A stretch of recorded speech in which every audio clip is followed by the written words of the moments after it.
Ćao svima dragi moji, nadam se da ste mi dobro i dobro mi došli na današnje druženje. Danas pravim nešto slano, brzo, jednostavno i jeftino, pa ukoliko niste pravili ovako, pa da napravite i vi ako vam se dopadne. Znači treba nam 6 krišaka ovoga tost hleba, starog hleba, a može i svježi ukoliko nemate stari. Svaku krišku malo rastanjiti. Zavisi sad isto koliko budete željeli da pravite i koliko vam bude trebalo, za koliko osoba. Ja pravim manje i zato meni dovoljno samo 6 ovih krišaka, znači za kalup 23 sa 15.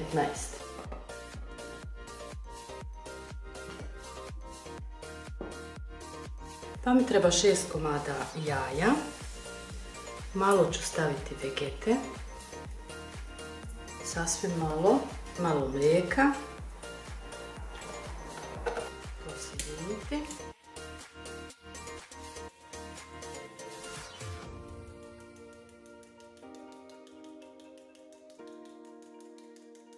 Sad nam treba kalup, rednu sam već uključila na 200 stepeni da se zagrije, gornja i donja temperatura.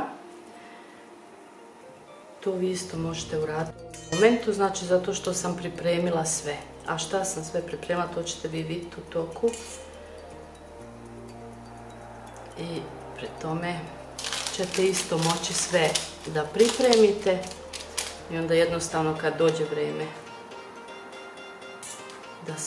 da se reda, onda možete uključiti redno.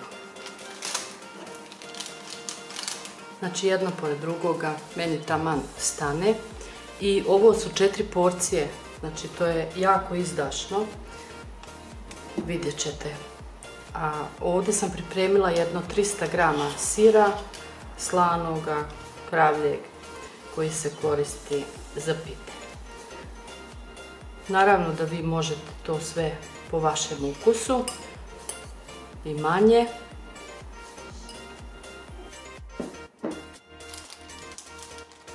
Imam ovdje isto grašak mladi koji sam pripremila i to ću isto raspodijeliti. I to isto koristim ukupno jedno 200 do 300 grama, kažem to je sve uvijek isto po ukusu. Kako ko želi i voli. Malo samo da raspodijelim. Znači ovo je mladi grašak, ja s njim ništa ne radim, tako ga stavljam. Ako želi totalno mekano ili mekše nek što će biti, može ga isto malo kuvati. I sad samo malo ove smjese isto da sipamo preko toga.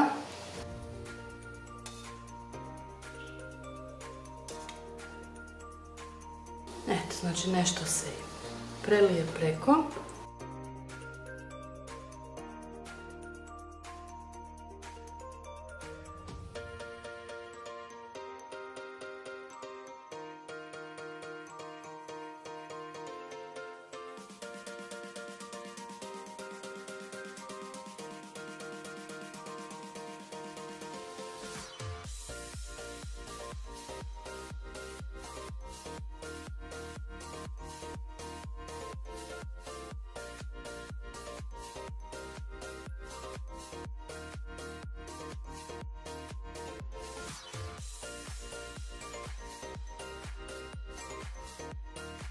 I opet ide sir.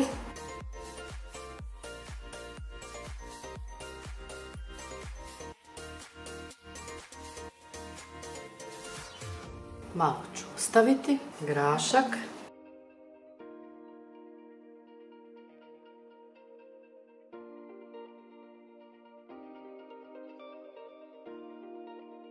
Opet ide i ovo preko malo. Sam treba da ostane još za ove 2 kriške.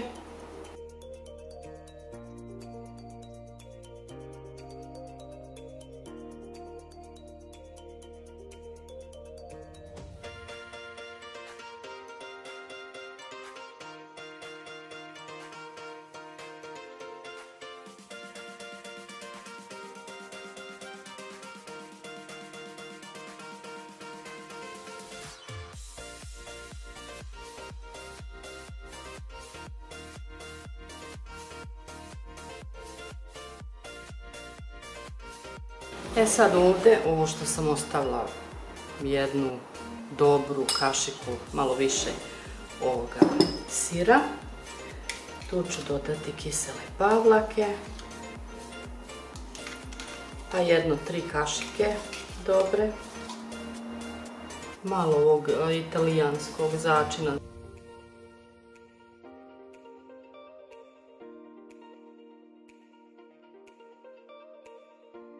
I dodat ću još jedno jaje.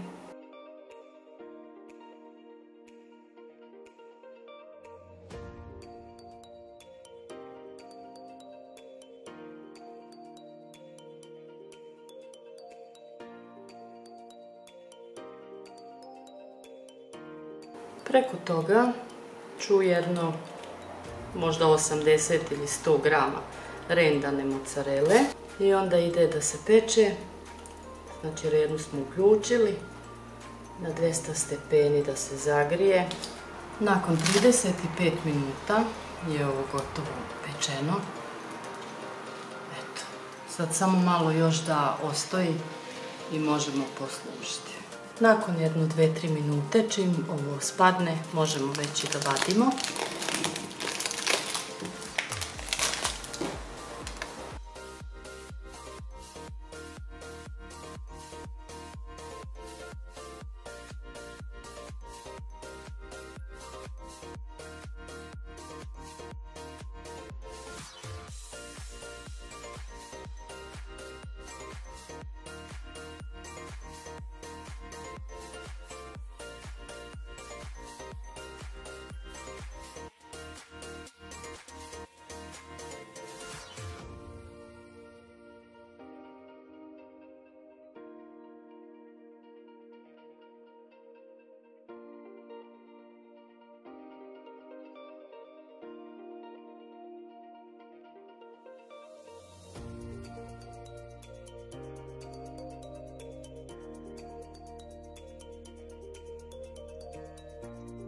To su za nas sad te porcije koje nas baš zasite uz bilo koju salatu. Eto. Vidite kako izgleda presek i to bi bilo to. Nadam se da vam se dopada. Ukoliko niste baš pravili ovako, da ćete napraviti i probati i vi i javiti mi utiske. Biće mi jako drago. Sad vam želim puno zdravlja i veselja i do narednog recepta. Ljubim puno!